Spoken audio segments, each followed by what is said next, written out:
No vídeo passado eu demonstrei que o conjunto R2, que é o conjunto de todas as duplas de reais A1 a 2, junto com aquelas operações de adição e multiplicação, constitui um espaço vetorial. Mas o que eu quero lembrar nesse vídeo é que um espaço vetorial nada mais é do que um conjunto que satisfaz essas duas operações. Então eu não especifiquei como são os elementos desse conjunto.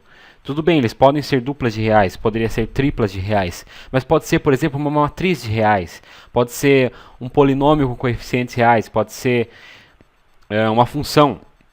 E nós estamos trabalhando especificamente com os reais. Poderia ser os complexos, ok? Ou qualquer estrutura que constitui um corpo, mas nós não vamos entrar em detalhes do que é um corpo, por enquanto só vou me concentrar nos reais. Então, pela minha definição, pode ser quaisquer elementos que satisfazem essas propriedades da adição e multiplicação. Aí nós vamos ter um espaço vetorial. Bom, então o conjunto que eu vou tratar aqui nesse vídeo é o conjunto dos vetores que podem ser representados geometricamente. Então, os vetores em duas dimensões que podem ser representados geometricamente. Nós vamos ver que isso constitui um espaço vetorial. Então, nós temos aqui um vetor, outro vetor. Então, estamos trabalhando com o conjunto de todos os vetores. Lembrando que um vetor, geometricamente, é uma magnitude com uma direção e um sentido denotado por essa flecha. Então, esses dois vetores são iguais porque eles têm mesma magnitude, tamanho, né? Mesma direção e mesmo sentido. Esses dois vetores, apesar de terem a mesma magnitude e direção, têm sentidos opostos. Esse daqui nem a mesma direção tem. Mas ok, eu só quero relembrar uma coisa, por exemplo, esse vetor aqui você pode, se você já estudou física ou álgebra, desculpe, geometria analítica, você pode entender isso aqui como um vetor 2, 1, ou seja, uma dupla 2, 1, uma dupla de reais 2, 1. Nesse caso, um vetor geométrico e uma dupla de reais são objetos totalmente diferentes. Então, um vetor geométrico não tem nada a ver com uma dupla de reais. Então, nós vamos trabalhar apenas com os vetores geometricamente. E é claro, um conjunto V ele tem que ser munido de duas operações, adição e multiplicação, para que constitua um espaço vetorial. Então, eu vou definir a minha adição. Suponha que eu tenha um vetor A e um vetor B. Okay? Eles não precisam estar na mesma origem, mas para facilitar a minha definição de soma, já vou colocar eles com a mesma origem, ok? Na mesma localização. Então, se eu quero somar AB, aliás, vamos dar uma definição ainda melhor. Tenho aqui o vetor A, eu tenho o vetor B. Se eu quero somar esses dois vetores, então, se eu quero somar A com B, eu coloco o B na ponta de A. Ok? Então, eu só coloquei o B na ponta de A, e aí eu vou ligar, a soma vai ser o vetor que parte da origem de A e vai até a ponta de B. Então, essa aqui é a soma A mais B. Ok? Esse vetor aqui é o A mais o B. Se eu quisesse somar B mais A, então eu colocaria A na ponta de B. Ok? Então, vamos supor que B está aqui. Não importa aonde o B está, mas eu vou colocar aqui para facilitar a nossa soma. Então, se B está aqui, eu quero somar B mais A, eu vou colocar A na ponta de B. Então, você vai ver que vai dar exatamente o mesmo vetor. Então, B mais A vai dar também esse vetor roxo. Então, esse vetor também é B mais A. Então, a primeira propriedade do nosso espaço vetorial já está checada. Porque isso aqui é a minha adição de dois vetores, ok? Está definida assim. Então, eu demonstrei aqui que A mais B é igual a B mais A. Então, nós verificamos a primeira propriedade. Isso aqui também tem a ver com a regra do paralelogramo. Aqui eu não desenhei B exatamente, era para ser reto aqui, ok? Mas isso aqui é para formar um paralelogramo. E a regra do paralelogramo, se você tem dois vetores A e B, você forma um paralelogramo e a soma vai ser essa diagonal aqui. Mas tudo bem, vamos verificar agora a regra associativa. Então, se eu tenho um vetor aqui, um vetor A, um vetor B e um vetor C, se eu somar A mais B e depois C, eu vou obter um resultado, e se eu somar B mais C e depois somar com A, eu vou obter outro resultado. Então, eu vou copiar esse mesmo esquema aqui do lado, eu vou fazer nesse lado, eu vou fazer B mais C e depois, aliás, eu vou fazer A mais B e depois somar com C, e aqui eu vou fazer A mais B mais C.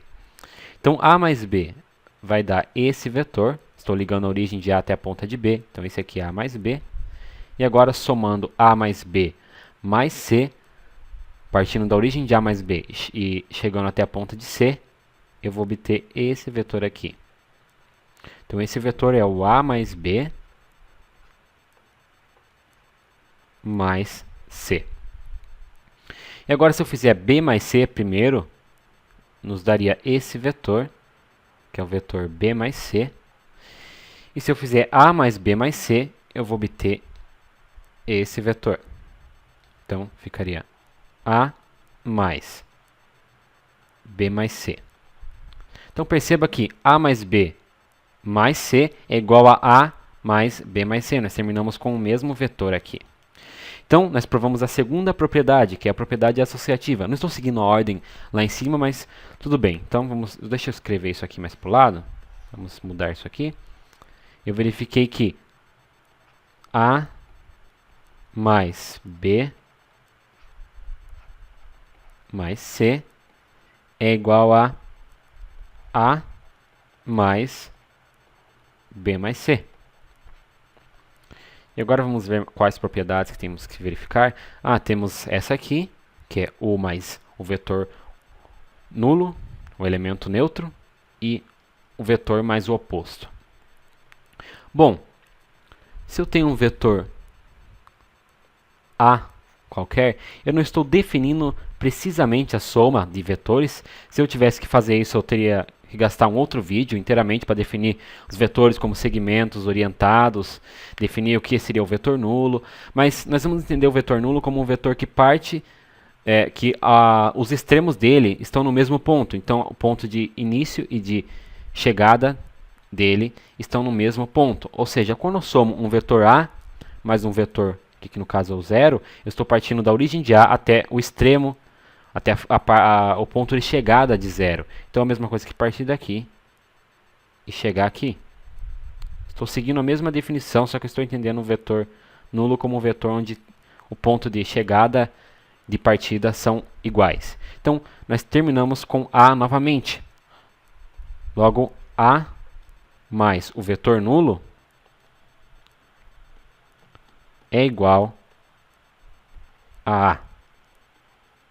Então, a terceira propriedade está verificada. Vamos colocar aqui mais para cima. E agora eu tenho que verificar A mais o inverso de A. Então, aqui está A. O inverso de A, ele é definido como esse vetor aqui. Ok? Então, se eu quiser somar, eu coloco esse vetor na ponta de A. E aí eu parto da origem de A até a ponta desse novo vetor. Ou seja, vou terminar com esse vetor aqui, vou colocar ele aqui. Então, estou partindo dessa ponta de A, da origem de A e terminando na ponta do novo vetor.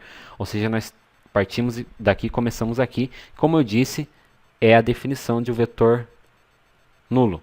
Então, eu provei aqui que existe o elemento inverso, A mais menos A, porque ele dá o vetor nulo. O vetor zero, tanto faz.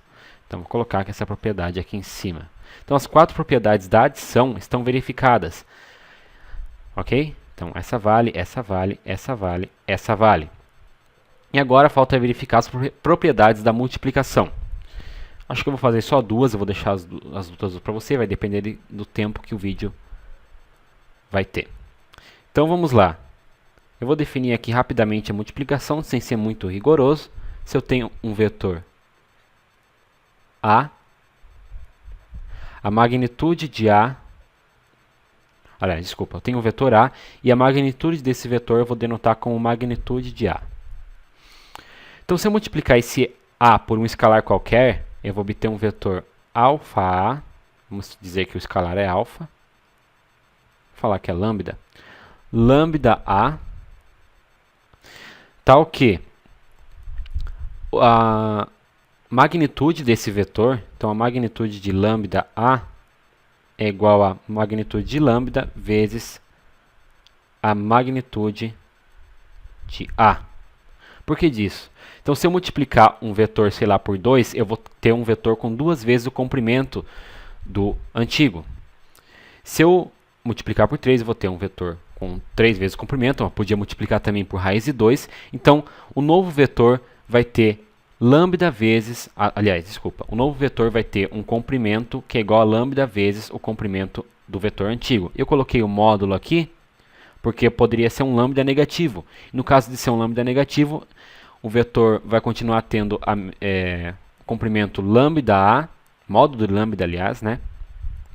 Vezes módulo de A, magnitude de A, só que com sentido oposto. Então, esse aqui seria o menos lambda A. Então, esse aqui seria o menos lambda A, ok? Bom, então o que eu tenho que verificar é a primeira propriedade, que é a propriedade associativa da multiplicação. Então, eu vou copiar aqui para você não esquecer. A propriedade associativa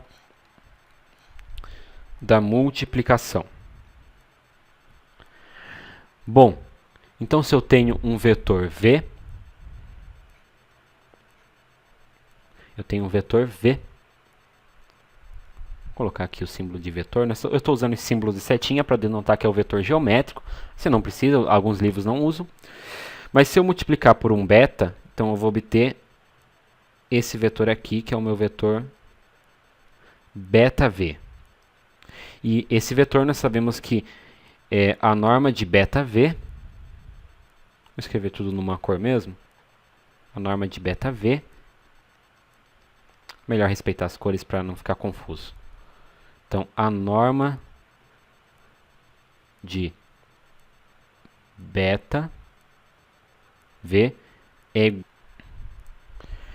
igual a norma de B vezes a norma de V. Norma, no caso, está significando aqui magnitude, ok? E agora, se eu multiplicar esse beta V por um alfa, eu vou obter um outro vetor. Vamos denotar esse vetor como alfa vezes beta V. E nesse vetor aqui, a magnitude de alfa beta V, pela definição de multiplicação de um escalar vetor, vai ser igual a magnitude de alfa vezes a magnitude de beta V. Porém, a magnitude de beta V, já demonstrei que é igual a magnitude de beta vezes a magnitude de V. E aqui nós temos a magnitude de alfa. Porém, nós vimos aqui, então, que a magnitude de alfa vezes a magnitude de beta pode ser a magnitude de alfa beta vezes a magnitude de V. Ou seja, isso aqui é a mesma coisa que um alfa beta multiplicando esse vetor. Se eu multiplicasse esse vetor V por um alfa beta, pela minha definição, eu iria obter um vetor alfa, vamos escrever aqui, um vetor alfa beta V, tal que a magnitude de alfa beta V é igual a magnitude de alfa beta magnitude de V. Então, nós provamos que a regra associativa vale aqui. Alfa vezes beta V é a mesma coisa que alfa beta vezes V. Eu terminei com o mesmo vetor. Eu não estou sendo muito rigoroso aqui, eu só quero que você veja como verificar algumas propriedades. Okay? Então, a primeira propriedade está válida e a segunda propriedade é bem fácil de verificar. 1 vezes o vetor V é igual ao próprio vetor V. Então, vou desenhar aqui rapidamente o vetor V. E se eu multiplicar então por 1 vezes V, eu vou obter um segundo vetor chamado 1V, tal que a magnitude de V, magnitude de 1V é igual a magnitude de 1 vezes a magnitude de V. Isso aqui é o mesmo vetor, ok? O vetor que tem o mesmo comprimento que V, tem a mesma direção e o mesmo sentido pela definição da multiplicação. Isso aqui é positivo, então nós terminamos com o mesmo vetor. Então, essa propriedade também está verificada. As outras propriedades, o vídeo já está um pouco longo e é bem simples de verificar. Você só nesse caso aqui, é só montar um U e um V, fazer a soma deles e verificar e multiplicar por um alfa. E depois você vai fazer um alfa vezes U mais um alfa vezes V e você vai ver que eles vão ser iguais. É bem fácil de verificar. Aqui é só você fazer um V, multiplicar por alfa mais beta e depois verificar se essa segunda parte também vale, ok? É só usar as definições que eu já dei nesse vídeo. Você vai verificar que elas também valem. Logo, esse conjunto V com as operações de adição, a adição está definida aqui e a multiplicação deu uma definição intuitiva, mas não muito rigorosa. Deixei aqui. Então, esse conjunto com as operações adição e multiplicação que eu defini constituem um espaço vetorial.